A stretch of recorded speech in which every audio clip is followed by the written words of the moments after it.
அமைச்சர் நிர்மல்குமார் வெர்சஸ் எம்எல்ஏக்கள். மதுரை தாவேகாவில் நடப்பது என்ன?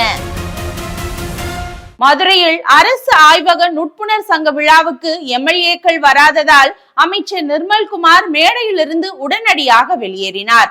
இதன் மூலம் மதுரை மாவட்டத்தில் தாவேகாவில் நிலவும் கோஷ்டி பூசல் வெளிச்சத்துக்கு வந்துள்ளதாக கூறப்படுகிறது. மதுரை மருத்துவ கழக கூட்டரங்கில் அரசு ஆய்வக நுட்புணர் சங்கம் சார்பில் வெள்ளி விழா மலர் வெளியீட்டு விழா ஞாயிற்றுக்கிழமை நடைபெற்றது. இந்த விழாவுக்கு சிறப்பு அழைப்பாளராக மின்துறை அமைச்சர் நிர்மல்குமார், எம்எல்ஏக்கள் கோபிசன், கல்லணை ஆகியோர் பங்கேற்பதாக அழைப்பிதழில் தெரிவிக்கப்பட்டிருந்தது. காலை 10 மணிக்கு விழா தொடங்கவிருந்த நிலையில் 10 நிமிடங்களுக்கு முன்பாகவே அமைச்சர் நிர்மல்குமார் மேடைக்கு வந்துவிட்டார். ஆனால் விழா மேடையில் எம்எல்ஏக்கள் யாரும் இல்லாததால் அதிர்ச்சியடைந்தார். அதே போன்று விழாவுக்கு குறைந்த எண்ணிக்கையிலேயே பார்வையாளர்களும் வந்திருந்தனர். இதனால் கோபமடைந்த அமைச்சர் வேறு நிகழ்ச்சிகளில் பங்கேற்க செல்வதாக கூறிவிட்டு அங்கிருந்து புறப்பட்டார். பாஜக, அதிமுக கட்சிகளில் பல்வேறு பொறுப்புகளை வகித்துவிட்டு தாவேகாவுக்கு வந்த நிர்மல்குமாருக்கு அமைச்சர் பதவியும் கொடுக்கப்பட்டுள்ளது. ஆனால் மதுரை மாவட்டத்தில் விஜயின் ரசிகர் மன்றம், மக்கள் இயக்கம் தொடங்கிய காலம் முதல் உறுப்பினர்களாக செயல்பட்ட எம்எல்ஏக்களான தங்கபாண்டியன், கோபிசன், கல்லானை ஆகியோருக்கு அமைச்சர் பதவி வழங்கப்படாததால் அவர்கள் அதிருப்தியில் இருப்பதாக கூறப்படுகிறது. இந்த நிலையில் தாவேகா கோஷ்டி பூசல் வெளிச்சத்துக்கு வந்துள்ளதாக சொல்லப்படுகிறது. தென் தமிழகத்தில் அதிகபட்சமாக மதுரை மாவட்டத்தில் தான் தாவேகாவுக்கு 8 எம்எல்ஏக்கள் இருக்கின்றனர். ஆனால் மதுரை மாவட்டத்தை சேர்ந்த நிர்மல்குமாருக்கு மட்டுமே அமைச்சர் பதவி வழங்கப்பட்டுள்ளது. இவர் தவிர திமுக கூட்டணியிலிருந்து மேலூரில் போட்டியிட்டு வெற்றி பெற்று தேர்தலுக்கு பின்னர் தாவேகாவுக்கு ஆதரவளித்த காங்கிரஸ் கட்சி எம்எல்ஏவான விஸ்வநாதனுக்கு அமைச்சர் பதவி வழங்கப்பட்டுள்ளது. முதல்வர் விஜய் சாதாரண நடிகராக இருந்து ஸ்டார் அந்தஸ்துக்கு உயர்ந்தது முதல் அவரது மக்கள் இயக்கம் வரை மதுரை மாவட்டத்தில் அவரது ரசிகராக, மக்கள் இயக்க உறுப்பினராக பணியாற்றி தற்போது எம்எல்ஏ ஆன தங்கபாண்டியன், கல்லானை, கோபிசன், மா விஜய் ஆகியோருக்கு அமைச்சர் பதவி கிடைக்கும் என எதிர்பார்க்கப்பட்டது. ஆனால் அவர்களுக்கு அமைச்சர் பதவி வழங்கப்படவில்லை.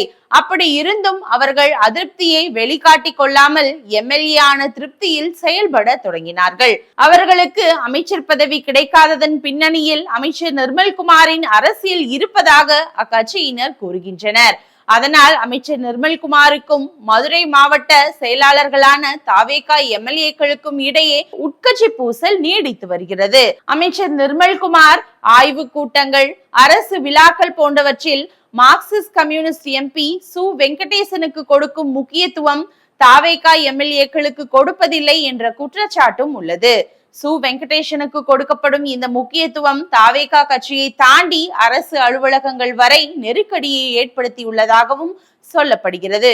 இது குறித்து மாவட்ட, மாநகராட்சி அதிகாரிகள் சிலர் கூறும்போது, ஆய்வு மற்றும் கண்காணிப்பு கூட்டங்களில் அமைச்சர் நிர்மல்குமார் முன்னணியிலேயே எம்பி சு வெங்கடேசனுக்கு அதிகாரிகளையும் அலுவலர்களையும் கடிந்து கொண்டும் கடுமையாகவும் பேசினார். கடந்த காலங்களில் இது போன்ற ஆய்வு கூட்டங்களில் இது போல ஆளும் கட்சி அமைச்சர்கள், கூட்டணி கட்சி மற்றும் பிற கட்சி மக்கள் பிரதிநிதிகளை, மாவட்ட அதிகாரிகளை கையாளவும் தலையிடவும் விடமாட்டார்கள். ஆனால் கடந்த திமுக ஆட்சியில் சு வெங்கடேசன் எம்பி திமுகவினரை மீறி மாவட்ட நிர்வாகம், மாநகராட்சி அலுவலகங்களில் தலையிட முடியவில்லை. அதிகாரிகளும் ஆளும் கட்சியினரை தாண்டி மற்ற கட்சியினர் நெருக்கடியின்றி தங்கள் பணியை மேற்கொண்டனர். ஆனால் தற்போது அமைச்சர் நிர்மல்குமார் ஆய்வு கூட்டங்களில் அண்ணன் சு வெங்கடேசன் சொன்ன மாதிரி என்று அவரையே முக்கியத்துவம் கொடுத்து பேசவிட்டும் அவரது எண்ணத்தையே அதிகாரிகளிடம் பிரதிபலிக்கிறார். ஆனால் அதே நிர்மல்குமார் மண்டல அலுவலகங்கள் முதல் ஆட்சியர் அலுவலகம் வரை தாவேகா எம்எல்ஏக்கள் தலையீட்டை விரும்பவில்லை.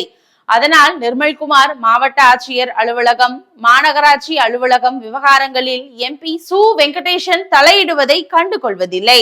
மாவட்ட ஆட்சியர் அலுவலக ஆய்வு கூட்டங்களுக்கு அமைச்சர் நிர்மல்குமாரும் சு வெங்கடேசனும் ஒரே நேரத்தில் காரில் வந்து இறங்குகின்றனர். அதனால் தாவேகா எம்எல்ஏக்கள் தனித்தனியாக வருகின்றனர். அவர்கள் அமைச்சருடன் வருவதில்லை. மேலும் சென்னையிலிருந்து விமானத்தில் மதுரை வந்ததும் மாவட்ட நிர்வாகம் குறித்த அரசியலை சு வெங்கடேசனிடம் விவாதித்த பிறகும் அவரது வழிகாட்டுதலின் படியுமே நிர்மல்குமார் செயல்படுகிறார். அதனால் அமைச்சர் நிர்மல்குமாருக்கு கொடுக்கும் மரியாதையை தற்போது அதிகாரிகள் எம்பி சு வெங்கடேசனுக்கும் கொடுக்க ஆரம்பித்துள்ளனர். சு வெங்கடேசன் சொல்வதை அமைச்சர் நிர்மல்குமார் கேட்பதால் மாவட்ட அதிகாரிகள், கீழ்நிலை அலுவலர்கள், ஆளும் கட்சி அமைச்சர், எம்எல்ஏக்கள் பேச்சை கேட்பதா, எம்பி பேச்சை கேட்பதா என குழப்பமடைந்துள்ளனர் என்று மதுரை மாவட்ட மாநகராட்சி அதிகாரிகள் சிலர் தெரிவித்துள்ளனர்.